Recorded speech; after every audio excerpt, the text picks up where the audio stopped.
उपवास काळातील दुसरा रविवार. दरवर्षी उपवास काळाच्या दुसऱ्या रविवारी ख्रिस्त सभा आपल्यापुढे प्रभू येशू ख्रिस्ताच्या रूपांतराचं दृश्य ठेवत असते. प्रभू येशू ख्रिस्ताचं रूपांतराचं दृश्य हे त्याच्या वैभवाचं चिन्ह आहे. आज देखील जेव्हा आपण होली लँडला टूर करतो, तेव्हा आपण जेव्हा या रूपांतराच्या डोंगरावर जातो, तेव्हा आज देखील आपल्याला एक वैभवाचा अनुभव तिथे येत असतो. जणू काही ढग आपल्या अवतीभोवती फिरतात आणि तिथे आपल्याला त्या वैभवाचा अनुभव येतो. हा वैभवाचा अनुभव किंवा प्रभू येशू ख्रिस्ताचं रूपांतर म्हणजेच प्रभू येशू ख्रिस्ताचं ध्येय. प्रभू येशू ख्रिस्त हा वैभवशाली आहे, हा परमेश्वराच्या वैभवामधला आहे, हे दाखविण्यासाठी हे रूपांतराचं दृश्य आपल्यापुढे निर्माण केलेलं आहे. आणि हे दाखवत असताना ख्रिस्त सभा आपल्यापुढे आणखीन एक सत्य ठेवण्याचा प्रयत्न करते, आणि ते म्हणजे की आपलंही ध्येय, आ डेस्टिनेशन इज ग्लोरियस. आपलं ध्येय हे वैभवशाली आहे, हे आपण अनुभवणं हवं, म्हणून त्यासाठी हा रूपांतराचा दृश्य आपल्याला या उपवास काळाच्या दुसऱ्या रविवारी देण्यात आला आहे. मात्र हे करण्यासाठी, वैभवाचा अनुभव घेण्यासाठी आपल्याला काल्वारीचा मार्ग, वधस्तंभ ह्याचा स्वीकार करावा लागेल, हेही सत्य आपल्याला विसरून चालणार नाही. आणि म्हणून जेव्हा आपण वधस्तंभाचा मार्ग स्वीकारतो आणि आपण जेव्हा डोंगरावर जातो, म्हणजेच आपल्या वैभवाकडे जातो, तेव्हा आपल्याला हा रूपांतराचा अनुभव येत असतो. तो येण्यासाठी आपण काय करायला पाहिजे याविषयी पहिल्या वाचनामध्ये आपल्याला अब्राहामाचं उदाहरण दिलेलं आहे. उत्पत्तीच्या पुस्तकामध्ये 12व्या अध्यायामध्ये आपल्याला अब्राहामाचं पाचारण ह्याविषयी सांगण्यात आलं आहे. आणि या अब्राहामाच्या पाचारणामध्ये अब्राहामाला परमेश्वर सांगतो, मी जे सांगतो तिथे तू निघून जा, तुझं जे आहे ते सगळं सोडून जा, लिव्ह अँड गो. ही आज्ञा परमेश्वर अब्राहामाला करतो आणि अब्राहाम परमेश्वराच्या आज्ञेप्रमाणे वागण्यासाठी तयार होतो.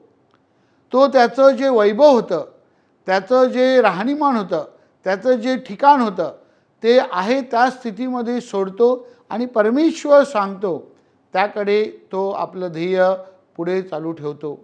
माझ्या प्रिय बंधू भगिनींनो, आपण देखील आपल्या जीवनामध्ये हे सत्य लक्षात ठेवायचं आहे की आपण आपल्या जीवनामध्ये, आपल्या विश्वामध्ये, आपल्या दुनियेमध्ये न जगता परमेश्वर आपल्याला कुठे सांगत आहे, परमेश्वर आपल्याला काय सांगत आहे ह्याचा आपण विचार केला पाहिजे.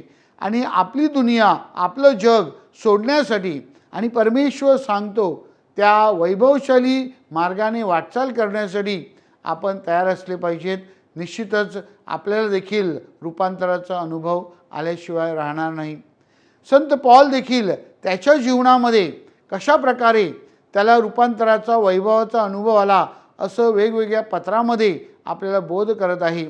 आणि तो आपल्याला सांगत आहे की आपलं ध्येय, आपलं नागरिकत्व हे स्वर्गीय आहे, आणि म्हणून आपण त्या उद्देशाने आपलं जीवन जगलं पाहिजे. ह्या जगातल्या वैभवामध्ये न गुंफता आपण जे सार्वकालिक वैभव आहे त्या सार्वकालिक वैभवाचा विचार केला पाहिजे आणि आपलं रूपांतर करून घेतलं पाहिजे. माझ्या प्रिय बंधू भगिनींनो, तिसरी गोष्ट शुभवर्तमानाद्वारे आपल्याला जणू काही दिसून येत आहे की प्रेषित हे वधस्तंभाच्या अनुभवामध्ये खचून जाऊ नये, निराश होऊ नये, त्यांचं ध्येय अपूर्ण राहू नये, म्हणून त्यांना प्रोत्साहन देण्यासाठी, त्यांना जणू काही उंचावण्यासाठी, त्यांना आत्मविश्वास देण्यासाठी, त्यांच्या पाठीवर शाबासकीची जणू काही वाट दाखवण्यासाठी ख्रिस्त सभा हा रूपांतराचा अनुभव आपल्यापुढे ठेवत आहे. की प्रेषितांना जसा अनुभव आला तसा अनुभव आपल्याला देखील येऊ शकतो आणि आपलं देखील परिवर्तन होऊ शकतं, आपलं रूपांतर होऊ शकतं, आणि आपण आपलं जे ध्येय आहे म्हणजे सार्वकालिक जीवन प्रभू येशू ख्रिस्ताने आपल्यासाठी तयार केलेलं जे जीवन आहे त्या जीवनाचा अनुभव घेण्यासाठी आपण तयार राहू शकतो. माझ्या प्रिय बंधू भगिनींनो, या प्रायश्चित्त काळामध्ये प्रभू येशू ख्रिस्ताच्या दुःख सहन मरण आणि पुनरुत्थानावर चिंतन करीत असताना ख्रिस्त सभा आपल्याला आपल्या रूपांतरावर चिंतन करण्यासाठी सांगत आहे. आपलं रूपांतर घडून आणण्यासाठी आपण प्रार्थनेद्वारे जणू काही आपण डोंगरावर जाऊन परमेश्वराच्या सानिध्यामध्ये आपण जीवन जगलं पाहिजे. त्यासाठी आपलं जे रोजचं जीवनक्रम आहे त्या जीवनक्रमामध्ये परमेश्वराला आपण काय स्थान देतो ते आपण लक्षात ठेवलं पाहिजे. प्रभू येशू ख्रिस्त प्रेषितांना घेऊन डोंगरावर गेला, तसंच आपण परमेश्वराच्या शोधासाठी किंवा परमेश्वराला भेटण्यासाठी परमेश्वरासाठी वेळ कसा काढतो त्यावर आपण चिंतन केलं पाहिजे. तिथे परमेश्वर आपल्याला सांगत आहे, माझी वाणी ऐका, मी जे सांगतो तसं करा. ते परमेश्वराचं वचन आपण लक्षात ठेवलं पाहिजे आणि मग त्या प्रार्थनेच्याच वातावरणात न राहता आपल्या दैनंदिन जीवनामध्ये म्हणजेच येशू ख्रिस्त या शिष्यांना घेऊन खाली येतो आणि त्यांच्या रोजच्या जीवनामध्ये सहभागी होण्यासाठी त्यांना आमंत्रित करतो. तशा प्रकारे आपण आपलं दैनंदिन जीवनातले उपक्रम जे आहेत त्या दैनंदिन जीवनातल्या उपक्रमाद्वारे आपल्याला आपलं ध्येय जे आहे परमेश्वराच्या सानिध्यामध्ये राहण्याचं, आपलं रूपांतर घडून आणण्याचं, त्याकडे आपण वाटचाल केली पाहिजे. हा प्रायश्चित्त काळ त्यासाठी आपल्याला उपयुक्त ठरावा. या प्रायश्चित्त काळामध्ये आपण देव शब्दावर चिंतन करून त्यावर मनन करून आपल्या जीवनाची जडणघडण करावी आणि आपलं परिवर्तन घडून आणावं, आपलं रूपांतर करावं म्हणून विशेष प्रार्थना करूया.